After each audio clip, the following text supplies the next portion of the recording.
నా పేరు ఎస్వి సుబ్బారావు. నేను అసంఘటిత కార్మిక ఉద్యోగ కాంగ్రెస్ రాష్ట్ర అధికార ప్రతినిధిని. ఈరోజు మేము ఈ వీడియో పెడుతుంది దీన్ని సబ్స్క్రైబ్ చేయమని కానీ మేము చెప్పటం లేదు. దీన్ని షేర్ చేయండి. ఎందుకంటే ఈరోజు కేంద్ర రాష్ట్ర ప్రభుత్వాల వల్ల ప్రజలు, బడుగు బలహీన వర్గాల వారు ఎంతో ఇబ్బందులు పడుతున్నారు. కారణం అధిక ధరలు పెరిగిపోతున్నాయి. దాన్ని పట్టించుకోవటంలో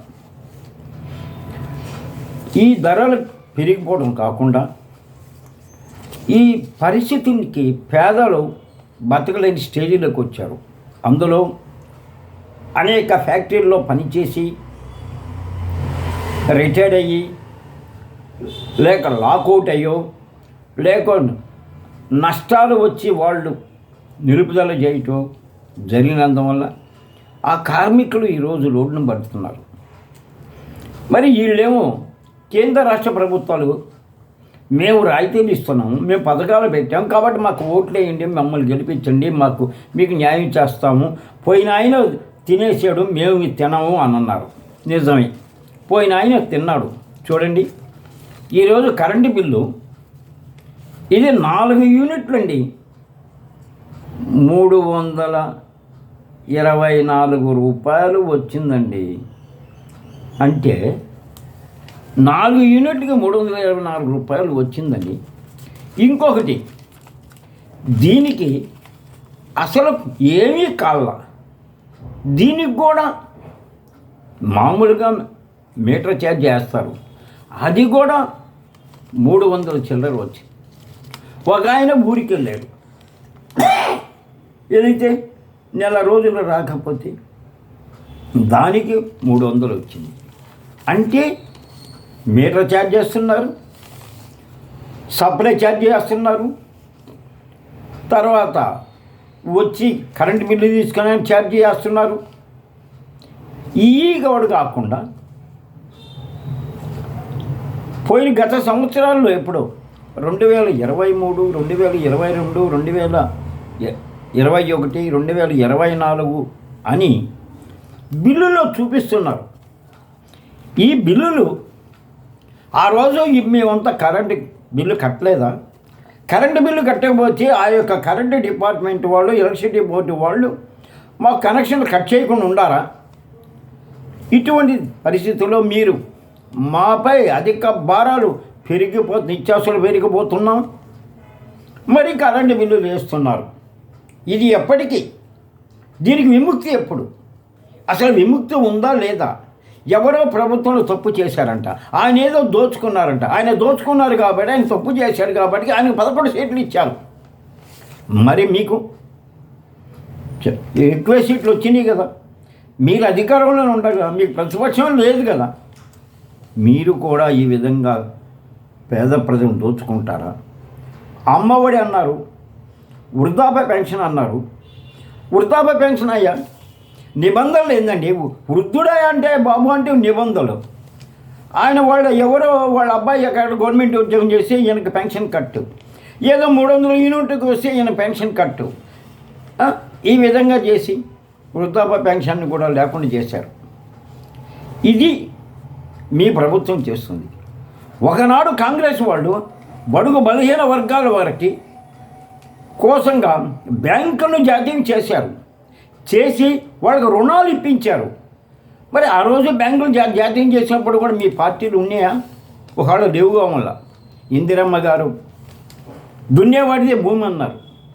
అటువంటి కాంగ్రెస్ పార్టీని కాదనుకొని, అటువంటి కాంగ్రెస్ పార్టీ వల్ల ప్రజలకి ఏదో అన్యాయం జరిగిందని, మీ వల్ల మేలు జరుగుద్ది అనుకున్నారు అని రాష్ట్ర విభజన సమయానికల్లా కాంగ్రెస్ పార్టీని చీల్చి మీ స్వార్థం కొరకు పక్క పార్టీలకు పోయి మీరే విమర్శించి పార్టీకి ద్రోహం చేశారు. మరి మీరు ఏ రోజైనా కాంగ్రెస్ పార్టీలో ఉన్నప్పుడు పథకాలు ఉన్నాయా? లేవే. కానీ ఆ రోజుల్లో ప్రజలు జీవించారు, సురక్షితంగా జీవించారు. ఈరోజు మీరు అనేకమైన పథకాలు పెడుతున్నారు. కాంగ్రెస్ పార్టీలో ఆలోచించి వాళ్ళు 6 గ్యారెంటీలో, 7 గ్యారెంటీలో, 10 గ్యారెంటీలో, 9 గ్యారెంటీలోని వాళ్ళు ఇంప్లిమెంట్ చేశారు. ఇంకా దొరుకుతున్నాయి. వాళ్ళ ప్రభుత్వానికి ఏం నష్టం లేదు. కానీ మీ ప్రభుత్వానికి నష్టం వచ్చి మీరు కరెంటు బిల్లులు ఇచ్చేస్తారా, అధిక ధరలు పెంచుతారా? ఏవండి, 100 రూపాయల నూనె ఈరోజు 150 రూపాయలు. ఎందుకు పెరిగింది? ఒక గుడ్ నైట్ ఆల్ అవుట్ 50 రూపాయలు ఉండింది, ఈరోజు 100 రూపాయలు. కాబట్టి మీకన్నా కాంగ్రెస్ వాళ్ళే మేలు, మీకన్నా కాంగ్రెస్ ప్రభుత్వం మేలు, మీకన్నా కాంగ్రెస్ ఉంటేనే ఈరోజు ప్రజలకి న్యాయం జరుగుతుంది. కార్మిక వర్గానికి వస్తే ఫ్యాక్టరీ యాజమాన్యంని పవర్ అండ్ ఫ్రంట్ వాళ్ళు మరియు లేబర్ డిపార్ట్మెంట్ వసుపరుచుకొని అక్కడ అన్యాయాలు చేస్తున్నారు. మీ యొక్క లేబర్ డిపార్ట్మెంట్ కానీ ప్రావిడెంట్ ఫండ్ ఆఫీసర్లు కానీ వాళ్ళని ఏమీ చేయలేకపోతున్నారు. మళ్ళీ ఆ ఫ్యాక్టరీ ఇన్స్పెక్టర్ ఉండరు. అసలు ఆ ఫ్యాక్టరీలో అన్ని వసతులు ఉన్నాయా? ఒక్కసారి మీరు తనిఖీలు చేశారా? ఎప్పుడైనా పోయారా? అసలు ఆ యొక్క ఫ్యాక్టరీల అడ్రస్ ఈ లేబర్ ఇన్స్పెక్టర్లకి, మీ ప్రావిడెంట్ ఫండ్ ఆఫీసర్లకి, ఫ్యాక్టరీ యొక్క ఇన్స్పెక్టర్కి తెలుసా? అసలు వాళ్ళ అడ్రస్లన్నా తెలుసండి? వీళ్ళకి తెలియాలి. ఎందుకంటే వాళ్ళకి వీళ్ళకి అన్యోన్యభావ సంబంధాలు ఉన్నందువలన కార్మికులను మోసం చేయడానికి కొన్ని ఫ్యాక్టరీల్లో ఎవరైనా నోరెత్తితే వాడిపైన అక్రమైన కేసులు పెడుతున్నారు. మొన్న చూడండి ఎంత అన్యాయం జరిగిందో. అక్కడ ఫ్యాక్టరీకి అన్యాయం జరుగుతుంది. ఈ ప్రభుత్వం ఏం చేస్తుందండి? ఈ ప్రభుత్వం ఎందుకు గమ్ముకుంది? యాజమాన్యం ఎందుకు చేస్తున్న మోసానికి మీరు ఎందుకు గమ్ముకుంటున్నారు? మీరందరూ కలిసి వాళ్ళ మీద యాక్షన్ ఎందుకు తీసుకోకూడదు? అనేకమైన ఫ్యాక్టరీలు మూసేస్తే వాళ్ళకి ఇంతవరకు వాళ్ళకి రావాల్సిన రాయితీలు లేదా? సరే, ఫ్యాక్టరీ ఇవ్వాలంటే ప్రైవేటు యాజమాన్యం. మరి ప్రభుత్వ సంస్థలో ఎంతోమంది రిటైర్డ్ అయినాక ఉద్యోగులకి ఇప్పుడు కూడా 1.5 సంవత్సరం, 2 సంవత్సరాలు, 3 సంవత్సరాలు అవుతున్నా కూడా వాళ్ళకి రావాల్సిన డబ్బులు రాక వాళ్ళు పస్తులు ఉంటూ వాళ్ళు అనేకమైన బాధలు పడడం. అదేమంటే మేము ఏదో పెన్షన్ ఇస్తున్నాం కదా, ఆ పెన్షన్ ఎంత పెన్షన్ మీరు ఇచ్చే పెన్షన్ అంతకుముందు వాళ్ళు చేసిన దానికి, అంతకుముందు రిటైర్డ్ అయిన తర్వాత అప్పులు తీసుకోవాలని ఆలోచన ఉంటే మీరు వాళ్ళ డబ్బు లేకుండా వాళ్ళని మానసికంగా మీరు ఇబ్బంది పెడతారు. మీ ప్రజా సదస్సుకి ఒకరి సంగతి ఎందుకండి? మేము ప్రజా సదస్సుకి చూడండి ఎన్ని లెటర్లు పంపించాము మా సమస్యలు అయ్యాయా అని. మీ ప్రజా సదస్సులో చూడండి ఇవన్నీ ముఖ్యమంత్రి గారికి పంపించిన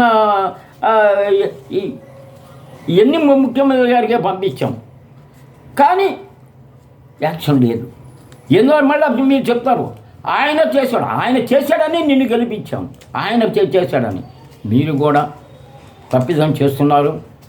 ఎన్జిఓస్కి రిటైర్డ్ అయిన ఎన్జిఓస్కి ఇవ్వాల్సిన డబ్బులు ఇవ్వండి. ఫ్యాక్టరీలు మూసేసిన తర్వాత వాళ్ళకి రావాల్సిన రాయితీలు ఇవ్వండి.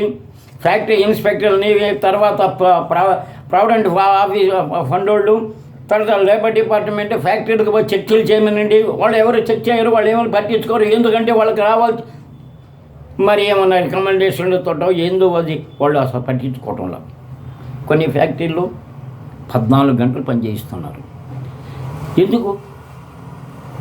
14 గంటలు ఎందుకు చేయిస్తున్నారు అంటే ఓటీ అంటారు. ఓటీ ఇచ్చేది 2 గంటలు. 14 గంటలు పనిచేస్తే ఓటీ 2 గంటలు ఇస్తారు. ఆ ఇచ్చిన ఓటీ 2 గంటలు, మిగిలిన 8 గంటల్లో 10 గంటలు పోతే మిగిలిన 4 గంటలు కార్మికులు ప్రయాణం చేయాల్సిందే.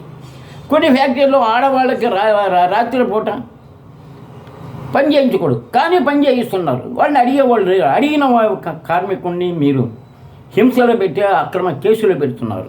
ఇవన్నీ జరుగుతుంటే ప్రభుత్వం వాళ్ళు తప్పు చేశారు, వాడు మోసం చేశారు, వాడు మోసం చేశారని మీరంటాం, వాళ్ళు మోసం చేశారు వాళ్ళు అంటాం. వీళ్ళు మీరిద్దరు కలిసి మోసాలు చేసుకుంటూ మీరిద్దరు ప్రభుత్వానికి వస్తూ మీరిద్దరే రాజ్యాలు ఏలుకుంటూ పోతూ ఉంటే పేద ప్రజలు ఏ విధంగా బతుకుతారు, ఏ విధంగా మనుగడ చేస్తారు? కాబట్టి ఈరోజు ప్రజలకు కావాల్సింది సుస్థిర ప్రభుత్వం. అంటే కాంగ్రెస్ పార్టీ వాళ్ళని సుస్థిర ప్రభుత్వం వస్తుంది. మీరు అడగచ్చు డబల్ ఇంజన్ ఏంటి? డబల్ ఇంజన్ ఆయన కార్మికులను మోసం చేస్తున్నాడు. ఆ రాయితీలు ఈ రాయితీలు ఉంటున్నాడు. ఒక్క రాయితీ బ్యాంకులో అకౌంట్లో పడవు. మీరు అదే చేస్తున్నారు. డబుల్ ఇంజిన్ అంటున్నారు. డబుల్ ఇంజిన్ వల్ల సర్వనాశనం అయిపోతుంది. కాబట్టి అసలు కార్మికులు కానీ ప్రజలు కానీ తెలుసుకోవాల్సింది ఏంటంటే ఈరోజు దేశం సురక్షితంగా ఉండాలా, సౌభాగ్యంగా ఉండాలా, దేశంలో ఐక్యతగా ఉండాలంటే కాంగ్రెస్ పార్టీ వల్లనే అవుతుంది. మతతత్వాలు రావు, మతతత్వాలు రెచ్చగొట్టలేరు, మతతత్వాలు. కాబట్టి ప్రజలు కార్మికుల బాగా ఆలోచించి మీరు ఈసారి వచ్చే పంచాయతీ ఎన్నికలు కానీ